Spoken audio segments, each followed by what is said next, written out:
நம்மளோட system mobile இதிலெல்லாம் use பண்ணக்கூடிய கேட்சி மெமரி அப்படின்னா என்ன, அது எப்படி ஒர்க் ஆகுது அப்படிங்கிறத பற்றி இந்த வீடியோவில் நம்ம பார்க்கலாம்.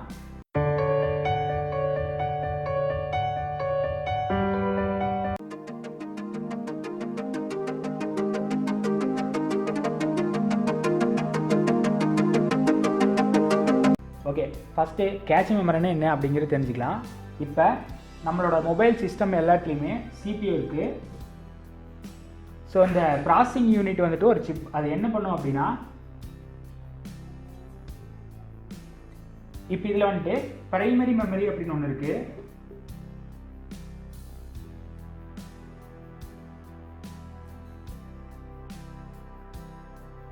ஸோ இந்த பிரைமரி மெமரி என்ன பண்ணும் அப்படின்னா, இந்த சிபியூக்கு என்னென்ன தேவைப்படுதோ அதை எடுக்கிறதா வந்துட்டு இந்த பிரைமரி மெமரியோட வேலை. ஓகேங்களா? இப்போ இதுக்கப்புறமா நம்ம ஸ்டோர் பண்ணி வச்சுருக்கிற ஃபைல்ஸ் எல்லாம் ஒரு இடத்துல இருக்குது இல்லைங்களா, அதை வந்து செகண்டரி மெமரி அப்படின்னு சொல்லுவோம்.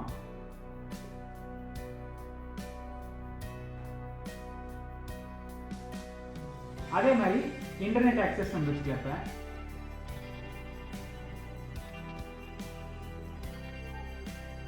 ஓகேங்களா, இதெல்லாம் இருக்குதுன்னு வச்சுக்கலாம். இப்போ இந்த CPU என்ன பண்ணும் அப்படின்னா, இந்த பிரைமரி மெமரிகிட்ட ஒரு விஷயத்தை கேட்கும். செகண்டரி மெமரியில் இருக்கிற ஏதாவது ஒரு ஃபைல் ஆர் இன்டர்நெட் ஆக்சஸ், இதையெல்லாம் இப்போ இன்டர்நெட்லேருந்து ஒரு ஃபைல் அப்படின்னு நம்ம வச்சுக்கலாம். ஓகேங்களா, இந்த ஃபைல்ஸ்லாம் சிபியூக்கு ஆக்சஸ் பண்ணுறதுக்கு வேணும் அப்படின்னு எடுத்துக்கலாம்.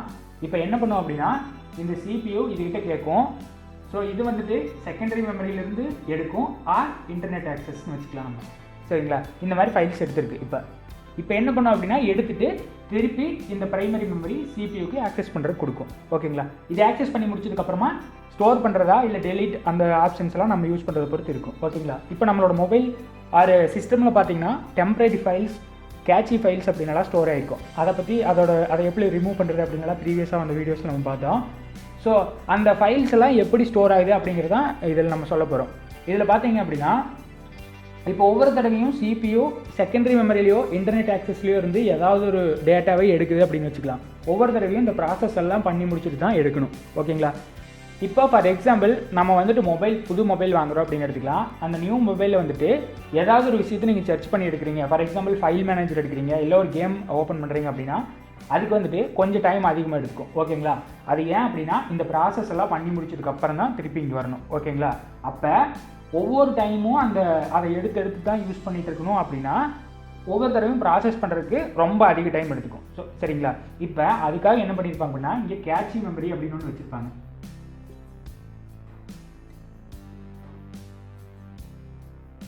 சரி, இந்த கேட்சி மெமரியோட யூசேஜ் என்ன அப்படின்னா, இப்போ ஃபஸ்ட்டு டைம் இந்த CPU பிரைமரி மெமரிகிட்ட சொல்லிவிட்டு இந்த செகண்டரி மெமரி அது இன்டர்நெட் ஆக்சஸை எடுத்துக்குதுன்னு வச்சுக்குவோம். ஓகேங்களா, எடுத்துகிட்டு இதை வந்துட்டு நம்ம ஒரு தடவை தான் பண்ணுறோம் அப்படின்னா ஓகே. ஆனால் ஃப்ரீக்வெண்ட்டாக இந்த ப்ராசஸ் நம்ம பண்ணிகிட்டே இருக்கணும்னு வச்சுக்கோங்களேன். இப்போ ஃபார் எக்ஸாம்பிள் நம்மளோட மொபைலில் கான்டாக்ட்ஸ் அப்படிங்கிறத அடிக்கொருக்க கிளிக் பண்ணிகிட்டே இருப்போம். நம்மளோட சிஸ்டமில் பார்த்தீங்கன்னா ஏதாச்சும் ஒன்று, இப்போ MS ஆஃபீஸ் அப்படின்னா ப்ரொஃபஷனல்ஸ் வந்து MS ஆஃபீஸ் அதிகமாக யூஸ் பண்ணிகிட்டே இருப்பாங்க. ஸோ அந்த மாதிரி ஃப்ரீக்வெண்ட்டாக யூஸ் பண்ணுற ஃபைல்ஸ் எல்லாம் என்ன ஆகும் அப்படின்னா இந்த கேட்சி மெமரியில் ஸ்டோர் ஆகிடும். ஓகேங்களா, இப்போ என்ன ஆகுனா திருப்பியும் இந்த CPU இந்த ப்ராசஸ் எல்லாம் பண்ணி இந்த டேட்டாஸ் இங்கே எடுக்கிறதுக்கு முன்னாடி கேட்சி கிட்ட கேட்கும். கேட்சி மெமரி கிட்ட எனக்கு அந்த தேவையான CPUக்கு தேவையான அந்த ஃபைல்ஸ் வந்து கேட்சி மெமரியில் இருக்கா, அந்த ஸ்டோர் ஆகிருக்கா, அதோட அட்ரஸ் அப்படின்னு சொல்லிட்டு கேட்கும். அப்போ அந்த ஃபைல் அங்கே இருந்ததுன்னா அப்படியே எடுத்துக்கும்.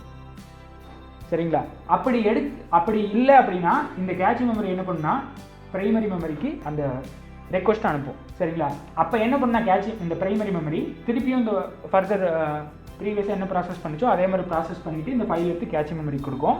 அந்த கேட்சி மெமரி CPU கொடுக்கும். ஓகேங்களா, CPU கொடுத்ததோட இந்த கேட்சி மெமரியில் அதோட அட்ரஸ் சேவ் பண்ணி வச்சுக்கும். அப்படி வச்சுக்கும் போது என்ன ஆகும் அப்படின்னா, நெக்ஸ்ட் டைம் அதே டேட்டா எனக்கு வேணும் அப்படின்னா கேட்சி மெமரி கிட்ட CPU ஃபஸ்ட்டு கேட்கும். கேட்சி மெமரியிலேருந்து அப்படியே இங்கே வந்துடும். ஓகேங்களா, ஸோ ஜஸ்ட் இந்த ப்ராசஸ் மட்டும்தான். அப்போ என்ன ஆகுனா, அதனால தான் வந்து நம்மளோட system or mobile phone first time use பண்ணும்போது கொஞ்சம் ஸ்பீடு கம்மியாக இருக்கிற மாதிரி இருக்கும். அண்டு கண்டினியூஸாக நம்ம யூஸ் பண்ணிகிட்டே இருந்தோம்னா அந்த கேட்சி மெமரியில் எல்லாமே ஸ்டோராக இருக்க ஆரம்பிச்சிருச்சு அப்படின்னா அது ஒரு சின்ன மெமரி தான். அதில் வந்து கொஞ்சம் டேட்டாஸ் மட்டும்தான் ஸ்டோர் ஆகும். நீங்கள் ஃப்ரீக்வெண்ட்டாக என்ன டேட்டாஸ் யூஸ் பண்ணிகிட்டே இருக்கிறீங்க அப்படிங்கிறத பொறுத்து அந்த கேட்ச் மெமரியில் அது ஸ்டோர் ஆகிருக்கும். ஸோ நம்ம ஃப்ரீக்வெண்ட்டாக என்னென்ன இப்போ ஃபார் எக்ஸாம்பிள் ஏதாவது ஒரு ப்ரௌசர் க்ரோம் ப்ரௌசர் நீங்கள் ஃப்ரீக்வெண்ட்டாக டெய்லி யூஸ் பண்ணிகிட்டே இருக்கிறீங்க அப்படின்னா அதை வந்து அங்கே ஸ்டோர் பண்ணி வச்சுக்கோ. அப்போ க்ரோம் மெமரி நீங்கள் எகைன் க்ரோம் ப்ரௌசரை வந்துட்டு நீங்கள் ஓப்பன் பண்ணோம் அப்படின்னா இது போய் பிரைம் மெமரி சொல்லி அது இன்டர்நெட் ஆக்சஸ் ஆர் செகண்டரி மெமரியிலேருந்து எடுத்து திருப்பியும் இது கொடுக்காது. கேட்சி மெமரியில் ஆட் ஆகிருக்கிறதுனால அங்கேருந்து டேரெக்டாக அதோட ஆக்சஸ் நம்மளுக்கு கிடைச்சிரும். அதனால் ஸ்பீட் அதிகமாக இருக்கும். ஓகேங்களா? இது அதிகமாக சேர்ந்துருச்சு அப்படின்னா தான் டெம்பரரி ஃபைல்ஸ் அப்படிங்கிற ஒரு ஃபைல் க்ரியேட் ஆகும். அந்த ஃபைலில் என்ன ஆகும் அப்படின்னா இந்த கேட்சி மெமரியில் ஃப்ரீக்வெண்ட்டாக நிறைய ப்ராசஸ் யூஸ் பண்ணிகிட்டே இருக்கிறீங்கன்னா அது எல்லாமே அப்படியே ஸ்டோர் ஆகிட்டே இருக்கும் டெம்பரரியில். இந்த டெம்ப் ஃபைல்ஸ் ஸ்டோர் ஆகிட்டே இருக்கும்போது என்ன ஆகுனா இந்த டெம்ப் ஃபைல்ஸ் எல்லாமே ரேமில் ரன் ஆக ஆரம்பிச்சிடும்.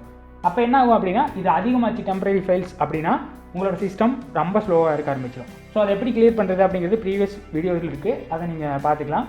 இப்போ இந்த கேட்சி மெமரி இப்படி தான் வந்துட்டு ஒரு சிஸ்டம் ஆர் மொபைல் ஃபோனில் ஒர்க் ஆகுது.